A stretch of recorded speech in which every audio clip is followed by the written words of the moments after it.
Twin Bill, where you can get your fill of hosts Jason and Marcus talking about movies and stuff. You know you never can get enough.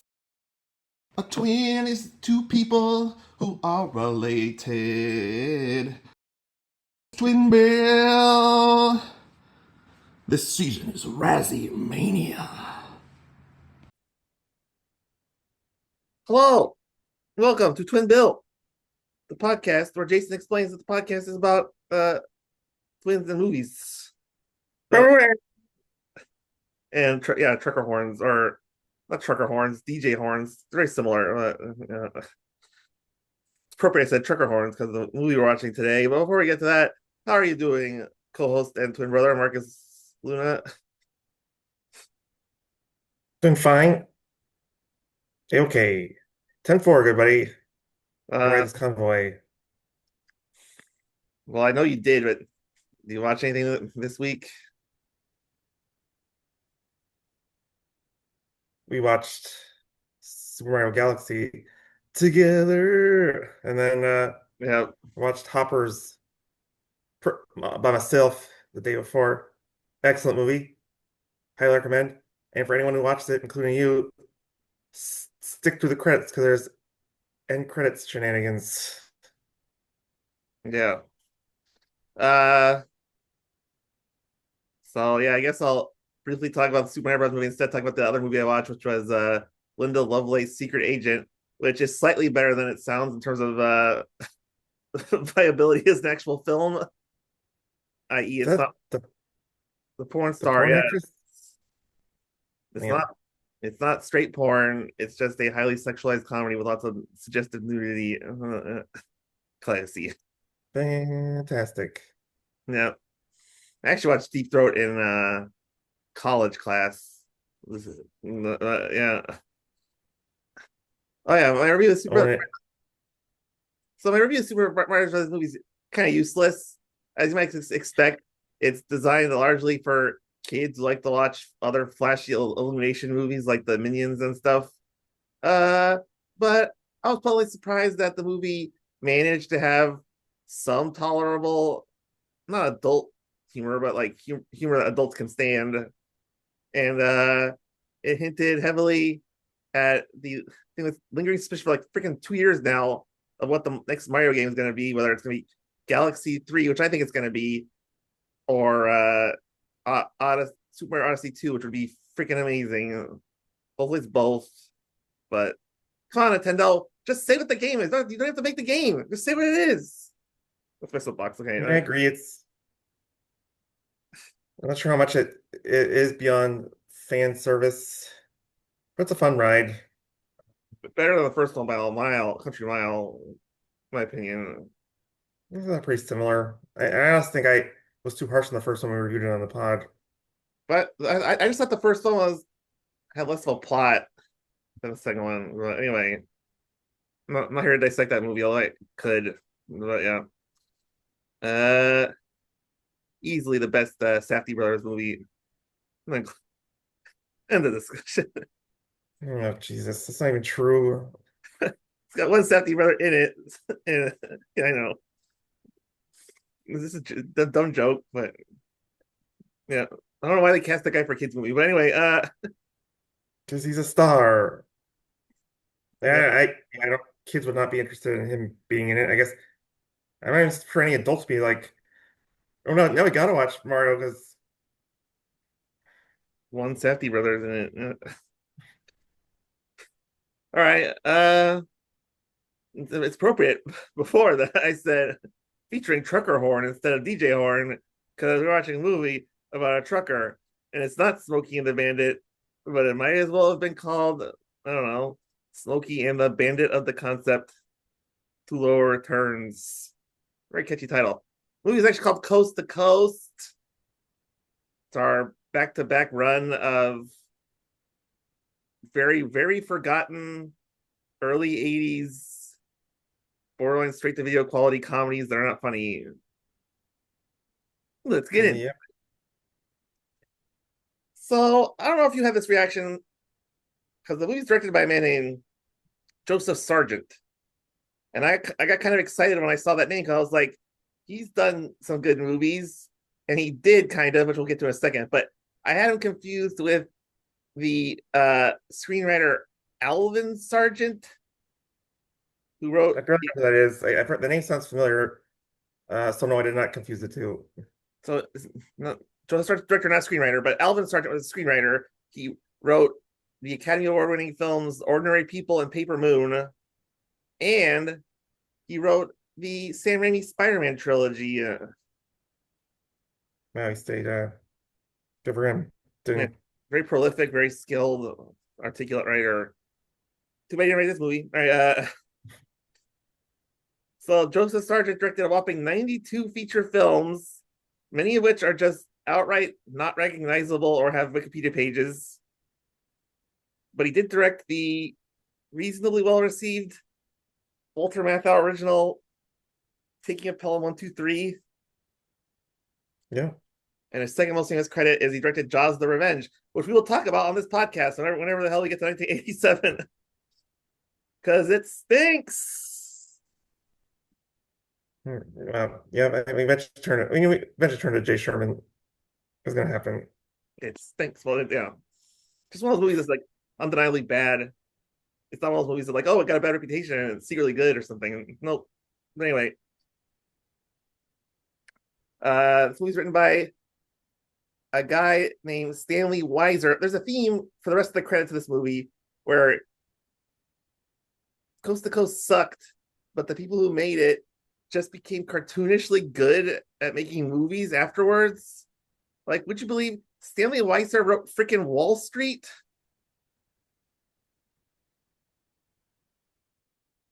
You have any Wall Street vibes from watching Coast to Coast? And it just no, it's nothing like Wall Street, so it's surprising that. Oh, yeah, quite a shocker. He wrote a yeah, he wrote a good movie after only I think 8 years after a horrible movie. Yeah, and then yeah, the producers are also very successful. John Avnet produced Risky Business and Black Swan, and also directed Fried Green Tomatoes. So the Oscar pedigree of this crew is quite cartoonish. Seen the trailer for Fried Green Tomatoes a lot lately because it's a Fathom event coming up. Seems a little pretentious to me, but it won an Oscar, at least one. 25-year anniversary of Fried Green Tomatoes, so they're trying to make a buck on it. I think those tomatoes are going rotten. 25 years. It looks Then, good. just a joke on the tomato, the actual It's dish of also, fried green tomatoes. You can't eat 25 years later. You're telling me eat fried green tomatoes 25 years after they're made?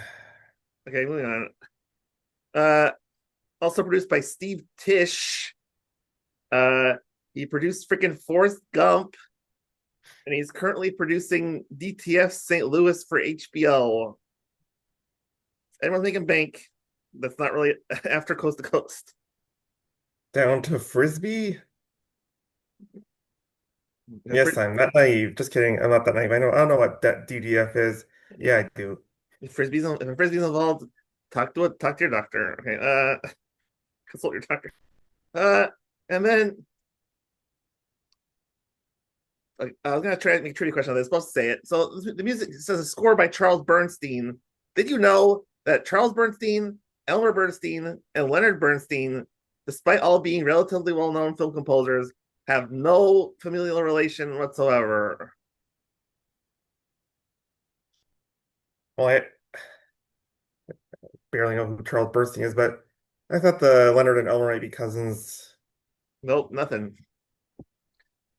Charles Bernstein is kind of more of a composer for hire than a famous composer, but he did score freaking Nightmare on Elm Street 1, the Wes Craven one, as well as Cujo, not as well remembered. And random fact, Quentin Tarantino took some score stuff from some Charles Bernstein horror movies and used it in both Kill Bill and Inglourious Basterds. Yeah. Yep. Talk about the cast of the movie. We've got everyone's favorite little rascal, Robert Blake. It's Charles Callahan, a stressed out truck driver with a forced Southern accent of gold. So he used to play Beretta. Yes, Um, he's also a little rascal named Mickey. I wanted to get that in there, but yeah, yes. and he was in Lost Highway, but I don't know if I've seen anything else. Fun fact about his film career: he was much more successful as a child actor and college age, high school age actor. Then he did Beretta, and his career kind of fizzled out after that. He could never get a good movie again, and he retired after doing Lost Highway. I'm in the And then he house. Answer the phone. and then his wife ran into a bullet. That he apparently did not fire. All right, that's fun. I also have pronounced Laker fan Dyan Cannon as, is it pronounced Maddie or Mady? Spelled like Mady, but I assume it's Maddie. In the film, they call her Maddie, so Okay, just saying. That's what I was asking. Spelled Madie. She's rich. uh, she's hold on. She's most famous for being the last wife of Cary Grant. We'll get to her fame. She actually had a very good acting career, but You yeah, she say was. so? I wouldn't know anything she's in. We'll get to that in a second. Her character, Maddie, is crazy, but maybe not clinically crazy. Rich wife of evil rich man. Did you know she was the first woman to ever win a directing Oscar and a acting Oscar in her career? It's a bit of a trick question because Directed something? yes, because she got credit for a short film she did with her husband at the time. Still Wow. counts. And she was nominated twice. In 1969, she was in Bob and Carol and Ted and Alice, which looks a little dated, but I've never watched it all the way through. And she was in let's make a joke, favorites, the movie about the scorpions called Heaven Can Wait in 1978. And the Scorpions did that song. Heaven can wait. Heaven can wait. No, it's different. I think actually, I think it's Iron Maiden. Oh, anyway, it's actually a charming Warren Beatty movie about a football player who dies at the end. No, I'm just kidding. Uh, Well, she was very prolific then. I just avoided all of her films, she and was she actually did a lot of TV work too. and she was in the last good slash one where Peter Sellers was alive, Pink Panther movie called The Revenge of the Pink Panther. Very good movie, also. So there you go. We all learned that Dyan Cannon is a much better performer than Robert Blake. We all knew it, and that's true.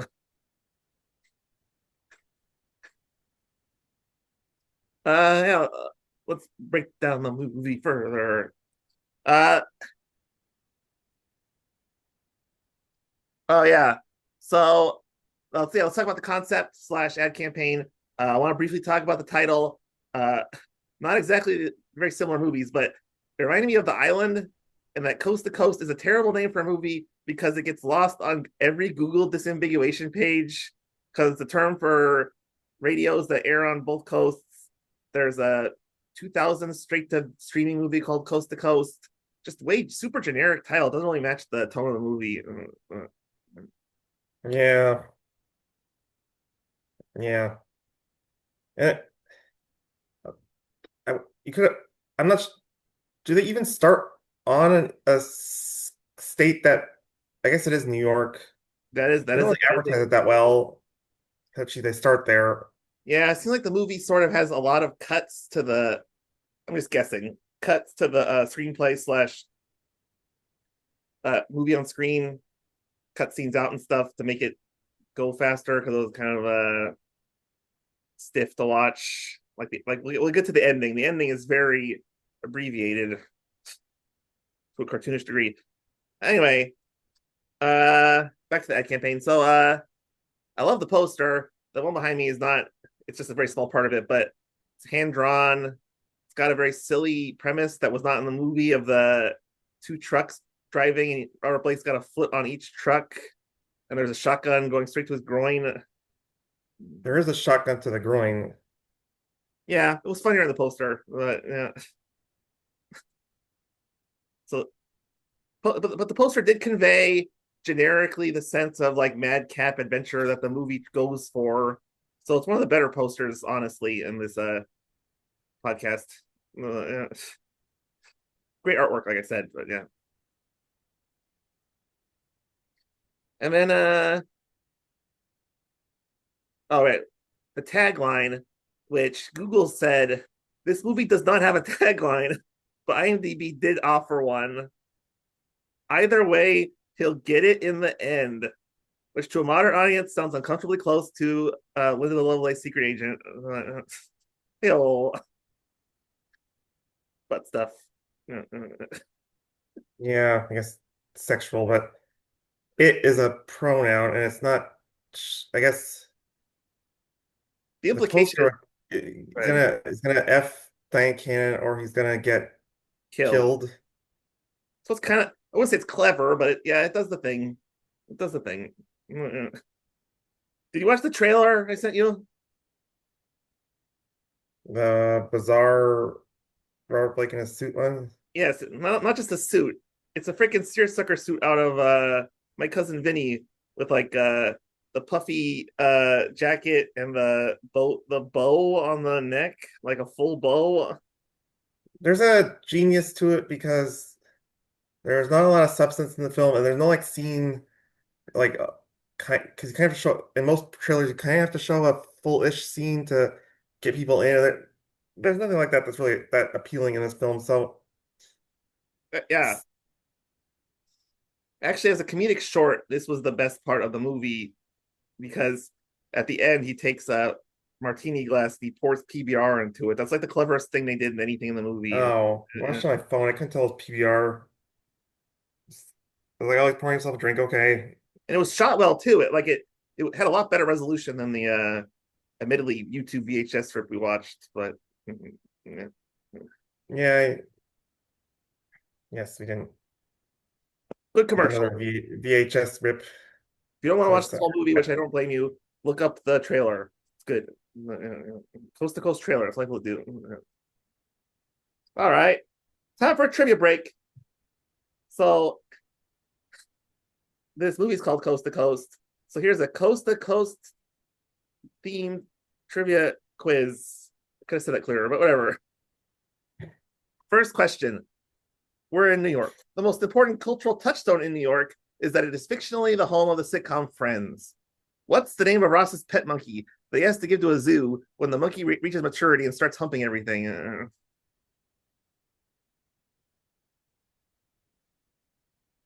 I've heard it and I should know it, I guess. But what is it like, Cecil? Who's the most famous mime in human history? That's Marcel. Marcel, yes. Uh, Pennsylvania is home to Longwood Gardens, a very large botanical garden. Speaking of long woods, the largest forest in Asia is the taiga of what Eurasian region? Siberia? Yes, called the Siberian taiga. Let's break down the characters. We only have basically two main characters, makes it easier to sort through. Uh, yeah, Maddie's like a okay character because we're rooting because obvious rooting point of like you don't want her to be abused in a psychiatric hospital with an evil husband or whatever. Just a shame. But I was gonna finish. Just a shame that they go use ahead. mental health as a crutch for jokes and very Yeah. repetitive dialogue. Yeah. She's clearly got, if you take this movie seriously, mental imbalance, not taking her divorce well type problems. She shouldn't be straitjacketed like the movie implies, because that was how mental illness was kind of viewed in 1980. Especially when the But husband wants her. she should be talking to a therapist at least, if not potentially getting medication from a psychiatrist. But I mean, Robert Blake, who wouldn't want that? That's just a wise person to talk to when you're not feeling well. Callahan, Callahan, can you get me my Prozac? That was some great driving, Callahan, huh? Huh? Oh shit. And then speaking of Callahan, um, I mean, I know that's the point of the character. They're going for a Smokey and the Bandit thing, but he was way too tough and ornery for the inevitable. He's in a rom com, so he has to fall in love turn. And I like throughout this movie how poor he is. He's literally He like, looks like me. out of money the whole time. It's Truck drivers are dependent on the truck driver company. It's not a good life. well, he's like a series of bad choices. He, uh, through going through a divorce and didn't pay off his truck, so Jules, played by William Lucking, who went on to be in Sons of Anarchy, is chasing him to as basically a repo man throughout the Yeah. movie. So yeah, I guess he did make some choices to make his trucking life even harder, but still, I just don't like that. I have $43. I have to spend $43 on gas. I have no money, and then Yeah. I I just mean, feel like a comedy like this add poverty to the mix wasn't necessary. he did sort of in a better script. It would highlight their different worlds thing, where she's allegedly rich and he's broke. But yeah, like trading places kind of thing. I don't know. Uh, talk about the dialogue. This is easily the weakest part of the movie, like a lot of bad movies. Because obviously we talked about before that Maddie, most of her dialogue is like, yeah, yeah, good job, good job. And then the movie does a thing that a lot of movies do when they don't have a good script, is the characters just explain the movie out loud constantly. Like the twist at the third act where it's like Robert Blake took money from the bad guys to turn in Maddie, but he didn't turn her in. He kept the money. He put it in his truck, and he has to say all of that in their romantic scene. It's just so awkward. Yeah. I guess he's so poor he can't afford a wallet because the reason she finds out he took the money is because the money starts flying everywhere. Yeah, it made for a whimsical shot. They didn't think it through, but yeah, yeah. I think it's even worse because Dyan Cannon, you're probably gonna get to the reviews at the end of this pod, but Gene Siskel made a perfect reference to Dyan Cannon as a screaming Mimi because literally she she yells and screams at her dialogue most of the time, going, "Callahan, Callahan," uh, like Yes, when she's looking for her and stuff. Did that sure. did Joseph Sargent and company think that was like hilarious? So it's like keep doing it, Diane, keep doing it. Yeah, the directors seem to have a very antiquated, or maybe it's just Robert Blake. I don't know, but so someone had a very antiquated view of masculinity and femininity in this movie. But, yeah, And Robert Blake is what is he, Californian? Was born in well, I guess it does kind of sound like a New Jersey guy, but kind of like New Jersey cowboy. he's playing Oklahoman in the movie. He did not very convincingly go to the. I mean, he did a cliched country accent when he was doing it right. It was fine. It was like it did sound like someone from New Jersey trying to do a cowboy accent, but not trying that hard at it. Yeah. My general point of the dialogue is just it just lacks any like in the long term any deep impression. You don't remember any lines from the movie or anything. Yeah. Go through some structure. So this movie actually had some interesting structure things. We'll get into it. I really liked the very short dumb thing that the movie opened with Polaroids of Maddie and her husband, and the husband was talking about putting her in the hospital. Like it wasn't like amazing, but I was like that was interesting to watch. And then the opening image is of the actual movie is Michael Lerner. We didn't put on my cast list because he's in the movie for 2 seconds, but the fat guy from what's the Coen A Brothers lot movie? of things. The screenplay movie? Since Barton Fink, That's what I remember most for. But yeah, he's a very good actor, but totally wasted here. But anyway, yeah, he's basically threatening to sedate her chemically, and then she escapes from his lab. It was mildly funny that because I thought he would come back, that he's in a straitjacket in the telephone booth and he's desperately trying to make calls while in a straitjacket. Yeah, yeah. He should have came out of the phone booth and done something because that was way more interesting than the mustachioed villain who can't leave his house. I thought someone would break him out and he would be along for the ride to chase, but nope, that was it. He might have maybe died in that phone booth. We don't maybe know. maybe the producers ran out of his day rate and he's like, oh, oops, okay. Yeah. So this movie does a double. I technically Maddie's the protagonist, but they basically do a double protagonist gimmick, which makes sense for a rom com, I guess. We kind of discussed this already, but Maddie is escaping from the mental health facility, and Callahan is the bitter truck driver who, stuck in his life of poverty and loneliness and stuff.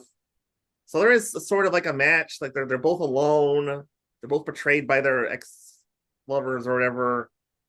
There's some matchy on the like basic screenplay work. Yeah. Well, it's kind of opposites attract thing. I don't know if Smokey and the Bandit's the same deal. I don't know if Sally Field's married to a rich man or something in that movie.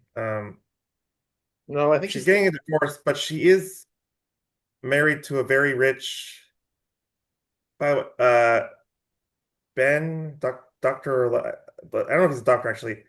Uh, but Benjamin, the who's in a mansion and has a bunch of random young women around him, like Hugh Hefner.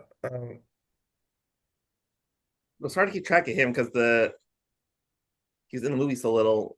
Well, yeah. For the record, Smokey and the Bandit. I think she may have had like a like a fiance who was some boring rich guy. And then obviously, what makes Smokey and the Bandit more fun to watch on a basic level is that Smokey wasn't like pissed off to take Sally Field along. He just had the hots for her, which made it a lot more fun to watch. So we're to applaud that movie for like screenwriting, but and then the ordinary world for the characters, kind of same thing. I mean, they don't dwell on it too much. Maddie was in a hospital for a long time. Callahan's a truck driver. That's enough. Now they're together in a They're truck. both recently went through a divorce. Yeah, and yeah.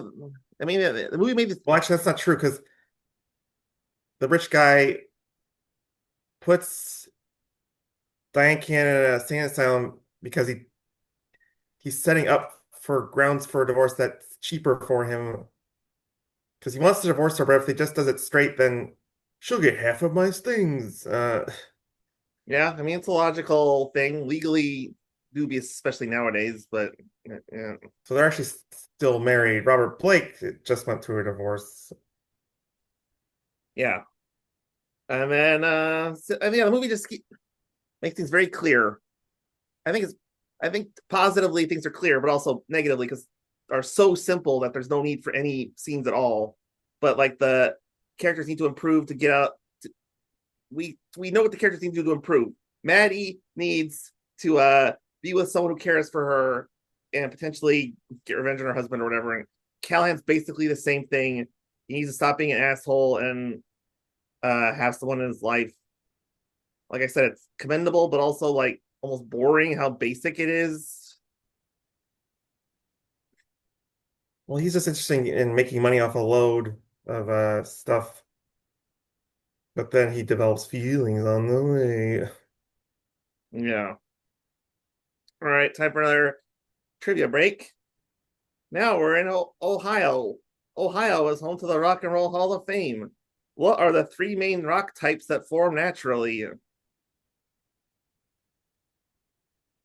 Igneous, sedimentary, and metamorphic. Yes. Indiana is home to the Dunes National Park. What prince is the protagonist of the novel Dune and its two film adaptations? Paul Atreides. Yes. We're kind of repeating things here with the plot, but whatever. What event happens to suck the characters into the main story? Uh, Basically, Maddie blocks Callahan's truck in the middle of the road, and then eventually they make a deal that Maddie will pay Callahan for taking her to California. And there's complications on top of that later, but that's basically the setup. I don't know if she's gonna do that. She has no money. Well, that's why he takes the money from the bad guys later, but kind of clever. Yeah, it's so you can tell people's it's a road trip movie. They're Speak, going coast to coast, as the title tells you. yeah, that's right. Because they even have that song in Smokey and the Bandit, Eastbound and Down. So this movie's coast to coast. Eastbound and Down sounds a lot cooler than we're going coast to. There's a song too. They didn't really advertise it like the middle aged crazy one, but yep, he says coast to coast in it. I thought the music in this wasn't terrible. It was a little tacked on. Reminded me a lot of Smokey and the Bandit, which had much better music, way better music. Eastbound and Down. I don't know who does that song, but it's awesome. Eastbound and Down. Hey, there's a lot of things better about a lot of movies than this movie. Okay, but the movie gets directly compared to Smokey and the Bandit a lot. So okay. Speaking of road movie, that's literally the fun and games of the movie that's promised by the poster. Because aside just the general idea of what wacky antics are they going to go on while they're running from the authorities slash one old lady private investigator on the road. And we get all kinds of wacky scenes that are kind of wacky, like Callahan releases cows to throw the detectives off the track, and then a bull attempts to gore Callahan through the penis. Hilarity! Oh, and a lot of big car crash scenes.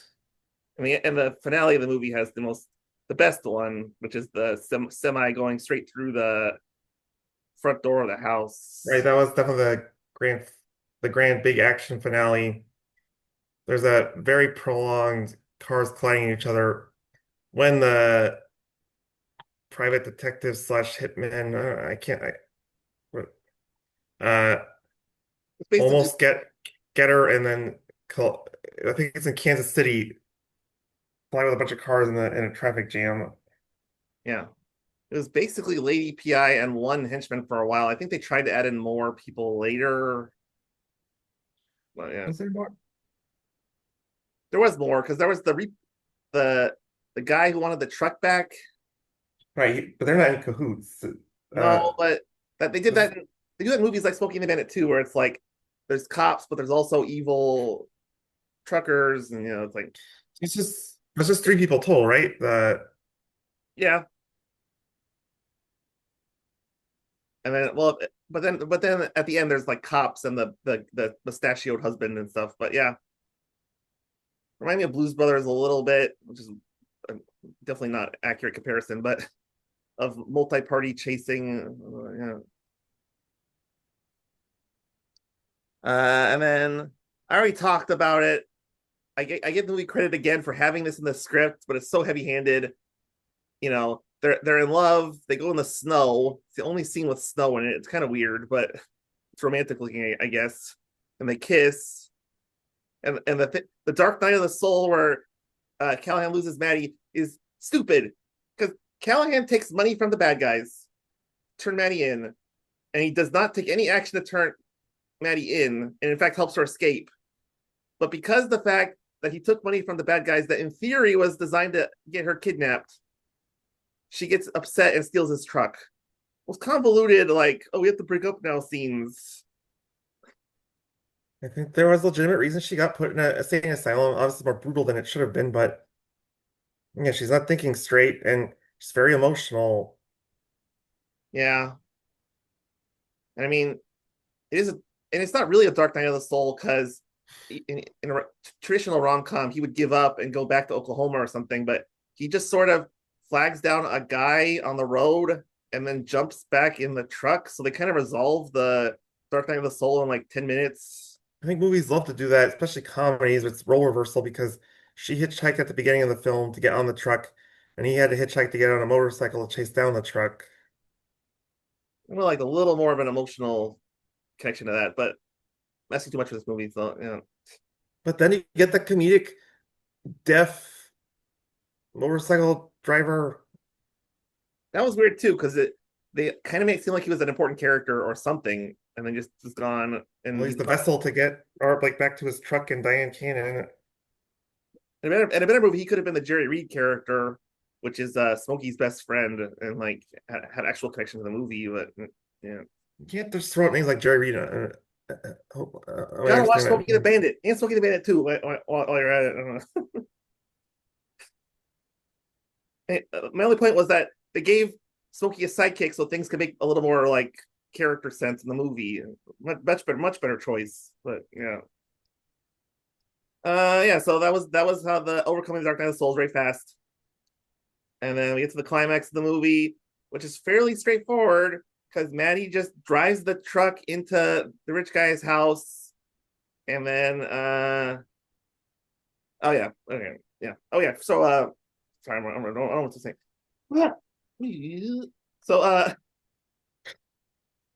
Maddie tries to kill the mustachio guy, and she's really bad at it because he overpowers her and starts strangling her to death. And then how does Callahan break it up? He does something. The rich guy in the mansion? The rich guy starts strangling Maddie, and then something happens, and Callahan and Maddie leave. I don't remember what the action part was. Yeah, I think I heard talking about I either hit him with something or jumped on his back or something. I don't know. Yeah, and He then ends up falling into like a crevasse created by the carnage, by the truck crashing into the mansion. Um, yeah, and then they have the wacky and resolution movie, which we'll briefly describe here, which is the cops show up, and then Robert Blake sort of garbles like, "Oh no, that was his truck. He drove it into the house, and he's a criminal too." And then they walk away, and that's the credits start rolling. I was like, "Wait, what?" As I was getting at, the closing image of the movie is suburban Los Angeles or whatever. Uh, mhm. Maddie and or Callahan, Callahan. Callahan, walking off in the distance, and then the camera just freezes mid shot, and the Yep. credits start rolling. I don't know. What are your thoughts on the closing image? Was it abrupt and random, or Yes. is any ending to this movie a good ending, or something in between? Uh, it's kind of a crazy ending because there's no resolution. Stops in the middle of the action. But I guess it does kind of fit the flow of the rest of the movie in a way.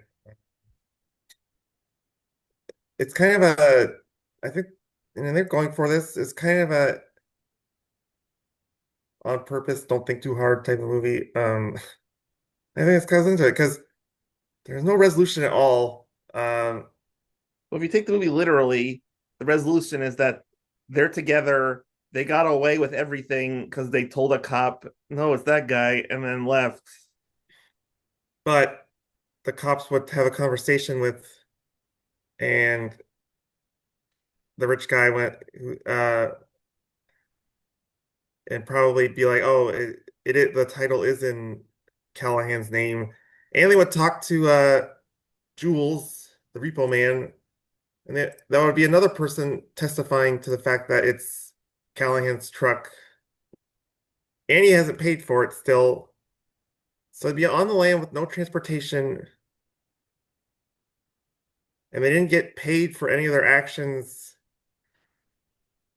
And the only person who would lobby in Callahan's defense would be a person who escaped from an insane asylum. But now they have love, so they'll make a lot of money. You know, Love conquers all. yeah. I don't know. Briefly talk about the thing in screenwriting, the opening image matching the ending image. This movie fails pretty spectacularly because beginning of the movie, it's either that weird open, like I said, the opening sequence with the pictures of Maddie and her husband, or Michael Lerner's office juxtaposed with the LA streets. My theory, which is probably wrong, Yeah. is that they had ideas to film an ending, or they filmed some of the ending and it just didn't work on the edit, and this movie's cheap, and they just cut the movie there arbitrarily in editing. Oh, that's true or not, but that's the feel I got. Just so random. It's just that sucks to me like this. You don't know enough about the backstory and no one cares enough to look into it. Did did the studio force, because this is a big studio, Paramount did produce this. Did they get in the way and change things? Or did they, on the opposite, just dislike it so much that they undercut the funding for editing and reshoots and stuff? Yeah. Probably the latter, in my opinion. But and then as I was saying, it doesn't really match. The only match you can make is that ideologically, Maddie was trapped in the beginning, and now she's free. Now, Yeah. just fine, I Choose guess. the man she actually likes instead of being stuck with a man who put her in a sane asylum while they're still married. So In defense of got Maddie, that going for her. her evil husband tried to murder her brutally in like 2 seconds. So, but yeah, Yeah. it's not It's good. his character, because obviously his mansion and his prestige was a big part of his life. So a truck crashing through it would have him to have a nervous breakdown of sorts. And Are you saying he's middle-aged crazy? Yeah. no, because I think middle-aged crazy is literally, oh, I'm turning this age, therefore I'm going crazy. And Yeah. it was trauma from a truck driving into his house. I will address middle-aged crazy briefly in my review, but let's move on to another trivia break. Illinois has that weird silver bean sculpture in Chicago that was designed by Anish Kapoor. What is the real name of that sculpture? Cloud Gate. Very good. Iowa is home to the, oh my God, Mequateca Caves State Park. Speaking of caves, what is the name of Nick Cave's longtime backup band, which kind of sounds like objects that should grow crops but are inefficient at doing so? The Bad Seeds. Yes, you know that, or was this the inference of the clue? No, I wouldn't have got the clue. If I didn't know anything about that Nick Cave, I wouldn't have gotten Bad Seeds from your clue, I don't think. Maybe I would have. I don't know. They're a good band. But anyway, back to the I like movie. Nick Cave. Overall rating of structure. I did like how things were clear in the beginning and it mostly followed a track. The ending sort of fell off a cliff because it was abbreviated and didn't really, the side characters kind of fell to the wayside. Not just Michael Lerner, but also Lady PI didn't really have a big resolution. They could have done a lot more with that stuff. Uh, so it was okay structure at the beginning and fell apart. It was fine. I don't think structure's the problem. I guess it's not that creative, I guess. But I don't know. It's a logical, wacky, right across the country. And I have nothing. And by no means was Cannonball Run a perfect movie either. But I like it's identical structure that in a way. Although it's a race, but still coast to coast, silly I mean, uh, again, the more shenanigans. the more apt comparison for Halloween movies is Smokey and the Bandit. But yes, similar, but both a race against time. But yeah, all Poor three. casting, because Robert Blake is Burt Reynolds certainly has his flaws, but he's better suited for this type of movie than Robert Blake. And Dyan Cannon, Mm-hmm. Right. repeating myself, but Right. screaming crazy woman the whole movie, and not funny at all. Neither of them are funny. You just needed funnier performances, and it would have been a fun movie. I don't know.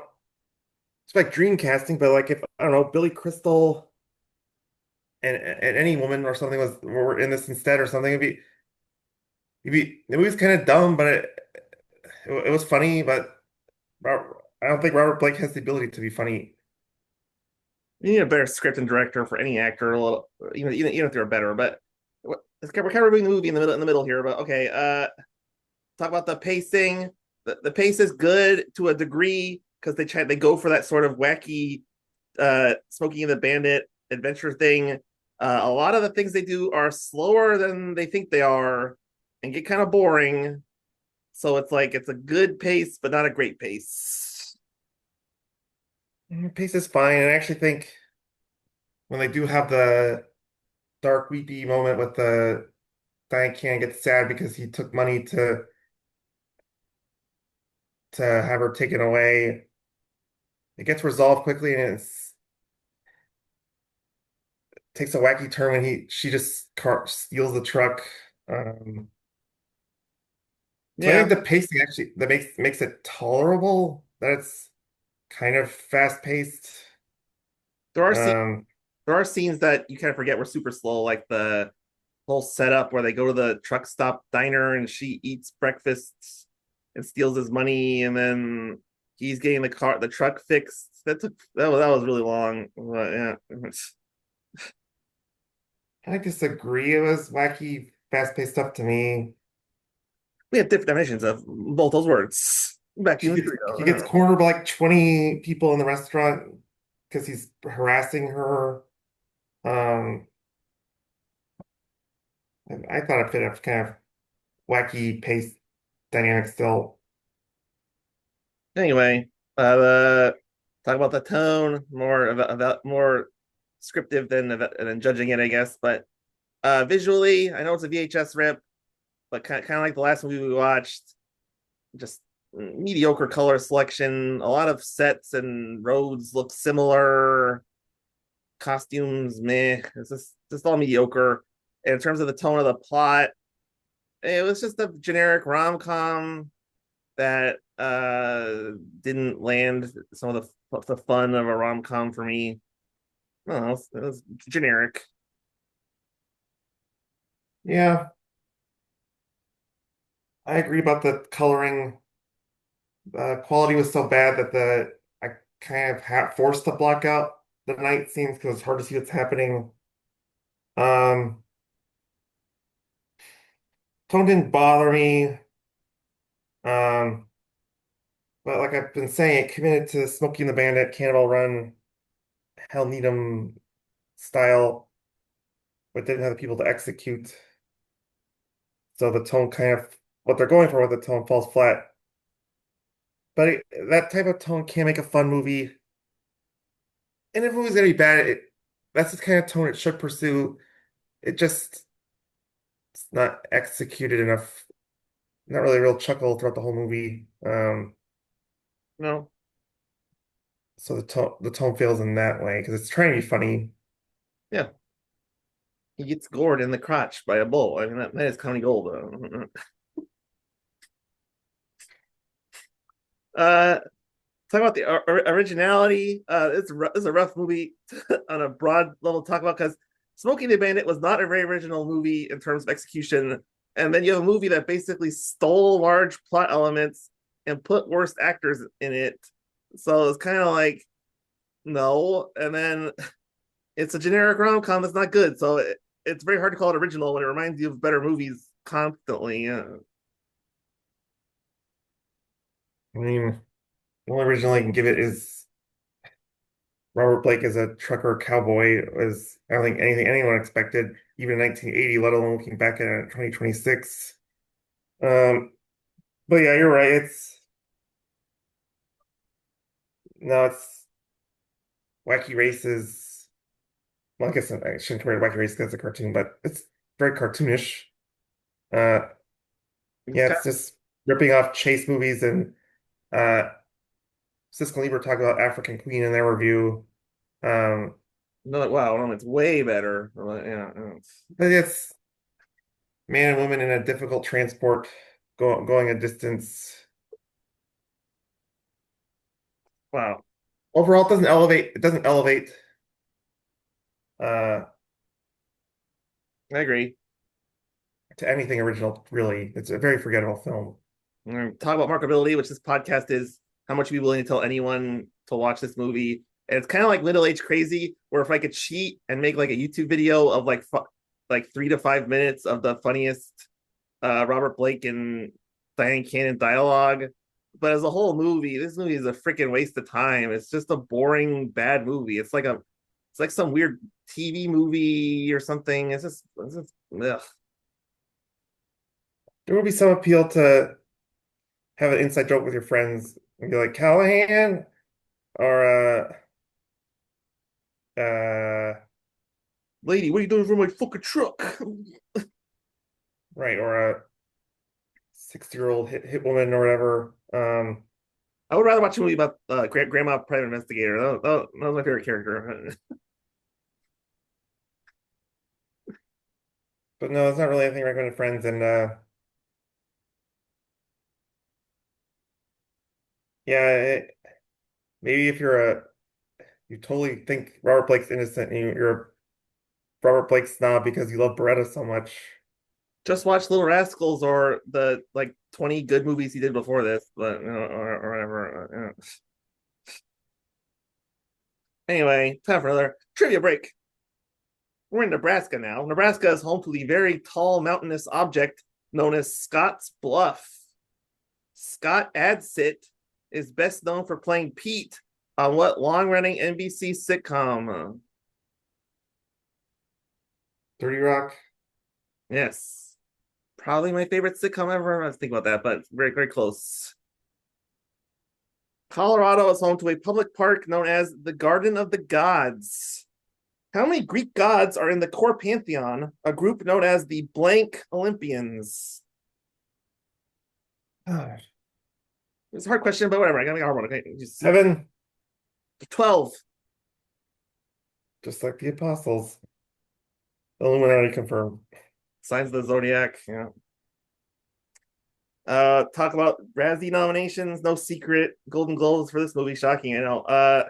The only nomination was good old Robert Blake for worst actor, losing again to Neil Diamond for the jazz singer.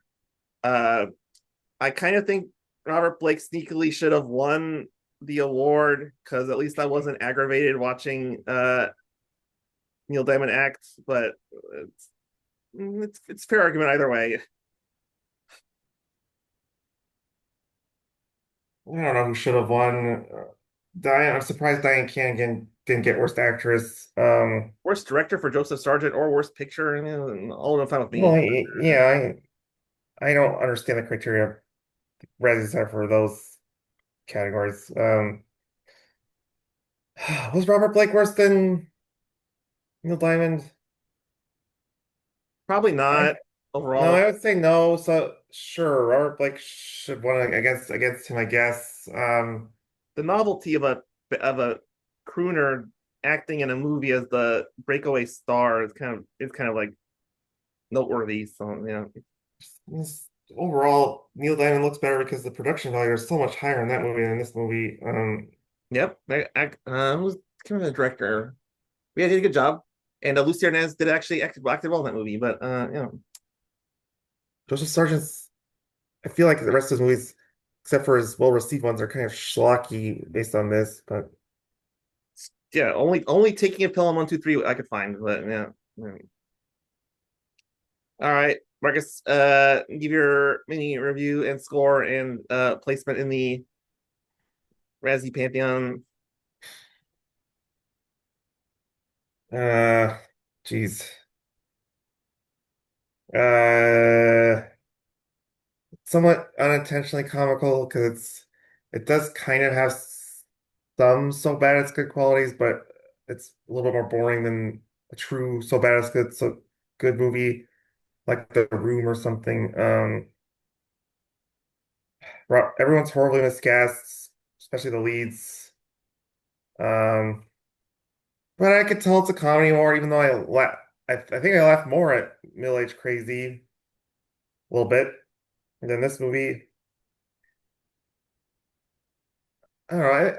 With its flaws, I'd say it's about the same quality as that. So I gave it two to Middle-Aged Crazy. Let's give it two to this.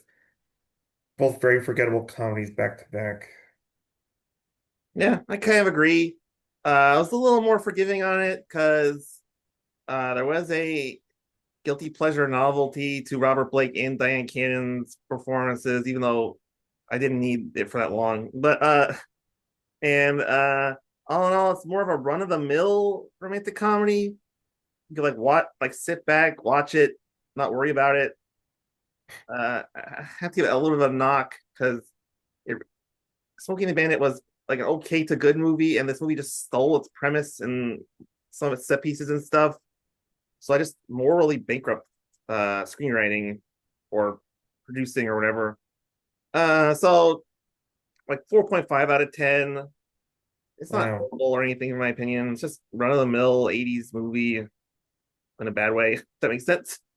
And I, I Callahan. I found it more at least structurally sound than Middle Age Crazy, and because of the weird performances, a little more watchable. So it's like above Middle Age Crazy, like smack dab in the middle. Obviously, nowhere near like Windows or Xanadu or all the other finds on this podcast of like actually interesting movies. But yeah. All right. Trivia break. Utah is home to the Zion National Park. Zion Williamson calls what NBA franchise home? Seriously, can't think of anything harder than that. Okay. Anyways, I New gave you the Orleans, 12 Pantheons. New Orleans Pelicans. Yeah, whatever. This was easy too. Whatever. California once had Arnold Schwarzenegger as governor.